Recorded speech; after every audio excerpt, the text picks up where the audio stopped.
Sambada kepada Canda Pinggala, menceritakan apa yang dikeluhkan sang menandaka.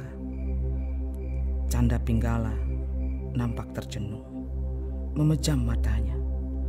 Sambada menguik lembut. Uik, uik, Baginda, berpikirlah dengan tenang, sebab yang berkeinginan mulia selalu menggunakan pikirannya. Janganlah karena mengejar kemuliaan lupa kepada tipuan-tipuan yang dikira adalah ajaran kebaikan. Jangan seperti perilaku Katak Enggung yang bisanya hanya bersuara keras, namun hanya di sarangnya sendiri, hanya bisa menakuti teman-temannya sendiri. Sebab semua katak yang pandai bernyanyi keras hanya dapat memenuhi malam dengan suara semata. Mereka tak pernah tahu dunia luar, karena hanya mendengar suara Katak Enggung yang memang paling keras. Para katak telah jatuh ketakutan. Padahal Katak Enggung hanyalah sanggup bersuara keras dan tak memiliki kemampuan apapun kecuali memiliki badan besar. Juga Katak Enggung tidak pernah kemana-mana sehingga mengira dirinya binatang paling besar dan terkuat di dunia ini. Sombong karena tidak pernah melihat isi pergaulan dunia. Canda Pinggala menguap, membuka mulutnya lebar-lebar. Hatinya berdebar keras, merasa disindir oleh patihnya. Apa maksudmu membandingkan aku dengan Katak Enggung? Menggeram dia bertanya dengan corong mata mengancam. Oh, Baginda, sama sekali tidak demikian. Tidak berani hamba membandingkan Paduka dengan seekor Katak Enggung. Hamba hanya ingin menyampaikan cerita tentang Katak Enggung. Patih Sambada berdehem, menahan rasa jerih hatinya. Ceritakanlah, serkah Canda Pinggala. Dengan mata mulai beringas, menatap tajam ke arah Patih Sambada yang segera menundukkan kepala, menyembunyikan rasa jerihnya. Lalu mengibas-ibas ekornya dengan manja. Dahulu ada telaga yang semua tepiannya dipenuhi oleh sarang katak yang setiap malam kerja para katak ini adalah bernyanyi bersama-sama. Kek, kek, gung, gung, gung, kek, kek, kek, kek, gung, kek, gung, kek, kek, kek, kek, gung. Demikian Baginda, nyanyian para katak itu. Sahut menyahut, tumpuk menumpuk, demikian riuhnya irama mereka. Lalu tiba-tiba senyap, seketika tanpa sebab, berganti dengan suara gemuruh kecimpung air. Itu tanda ada katak yang kena hukuman, disebabkan salah mengeluarkan suara Baginda. Sebab apa Baginda? Nyanyian katak memiliki aturan yang sangat ketat. Ada yang mengeluarkan 2 kali suara kek, ada yang 3 kali kek kek kek. Lalu Katak Enggung menyela sesekali dengan suara kung kung. Seenak hatinya kadang-kadang, hingga membuat semua katak harus pandai-pandai menghitung jumlah suara yang dikeluarkannya. Jika salah mengeluarkan suara, tak urung akan mendapatkan hukum kematian Baginda. Setiap pagi di telaga itu ada saja katak yang melayang mati di atas air telaga. Itu akibat dihukum oleh Katak Enggung. Katak besar dengan gelembung di lehernya.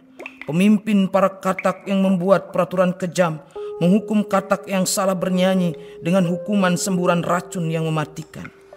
Herannya, setiap malam selalu saja ada katak yang salah bernyanyi. Setiap malam pula pasti ada yang mati. Lama-lama, para katak menjadi khawatir dan cemas bila akan mulai bernyanyi. Akibatnya, makin banyak katak yang salah karena dicekam rasa khawatir. Nah, para katak makin banyak yang menerima hukuman kematian. Makin banyak katak yang mati melayang di permukaan air. Maka suatu ketika, seekor katak yang baru saja berubah dari kecebong, yang suaranya masih cempreng, memberanikan diri mendekati Katak Enggung yang siang itu tengah beristirahat di goanya. duduk mengangkang karena kekenyangan memakan jentik-jentik nyamuk. Bapak Agung, Bapak Agung, sapa Katak Cempreng dengan suara lembut. Tubuhnya sudah sempurna sebagai katak, namun kulitnya masih nampak berminyak dibaluti sisa kulit kecebongnya.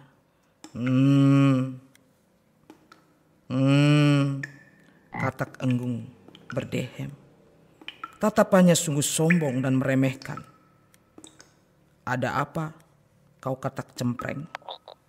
Apakah kamu sudah tahu aturan bernyanyi? Beberapa hari lagi giliranmu loh akan ikut bernyanyi bersama. Ucapnya mirip teguran yang membuat merinding kulit Katak Cempreng. Iya Bapak Agung, hamba telah rajin belajar. Setiap malam mendengarkan bagaimana caranya bernyanyi. Bagus. Jangan sampai kamu mati muda.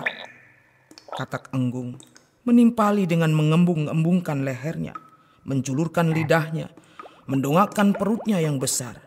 Iya Bapak Agung. Apa tujuanmu menemuiku? Katak Enggung kembali mengembangkan lehernya, memperlihatkan betapa lebar lehernya, menatap Katak Cempreng dengan tatapan meremehkan.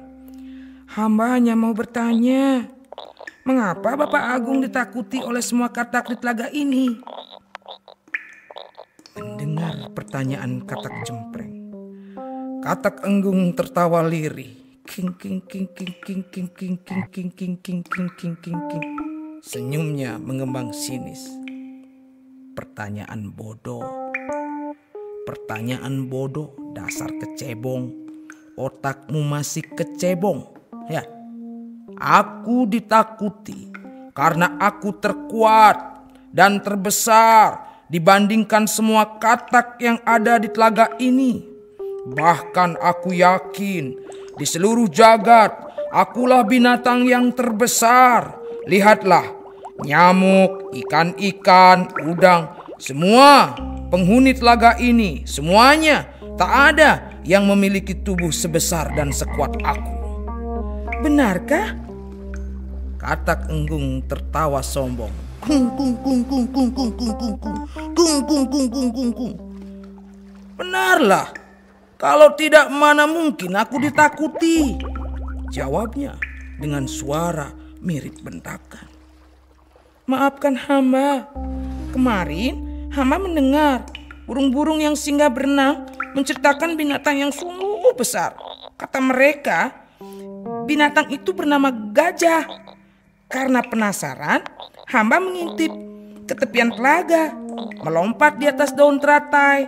Ternyata binatang yang dibicarakan burung-burung itu memang tengah merumput di seberang pohon.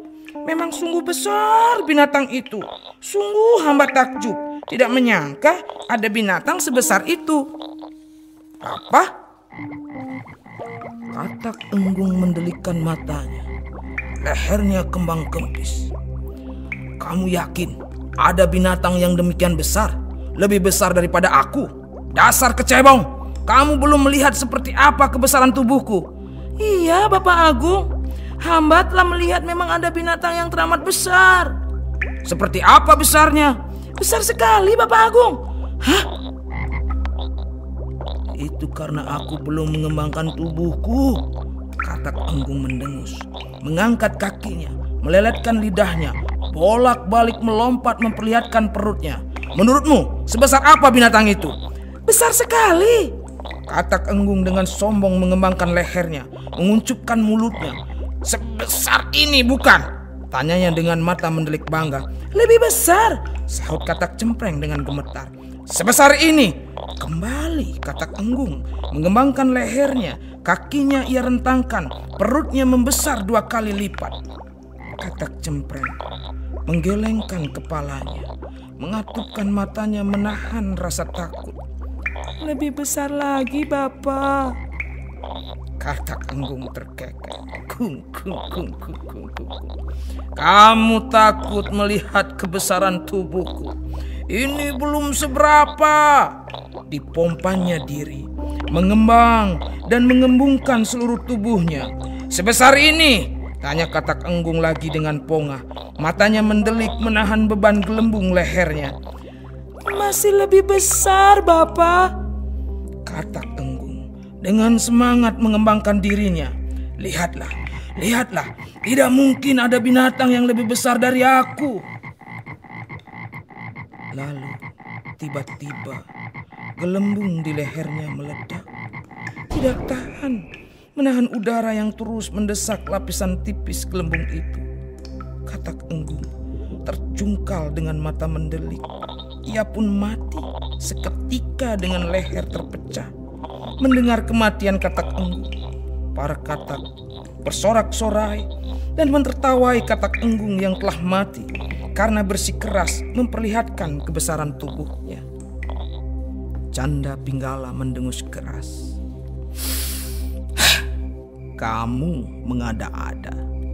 Jelaslah Katak Enggung mati, mengira diri paling kuat dan besar.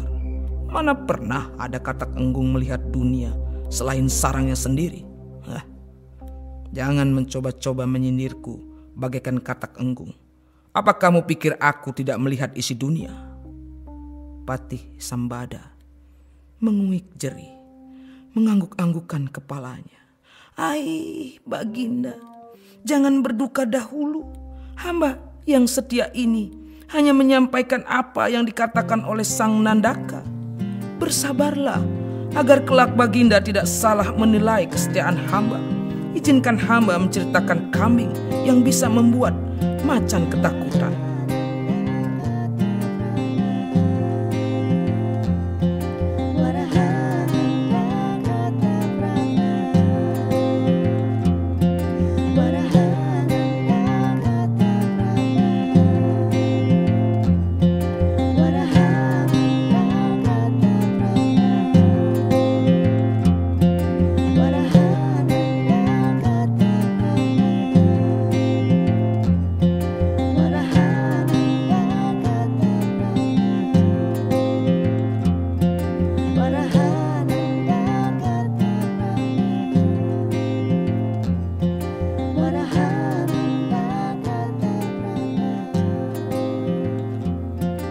What a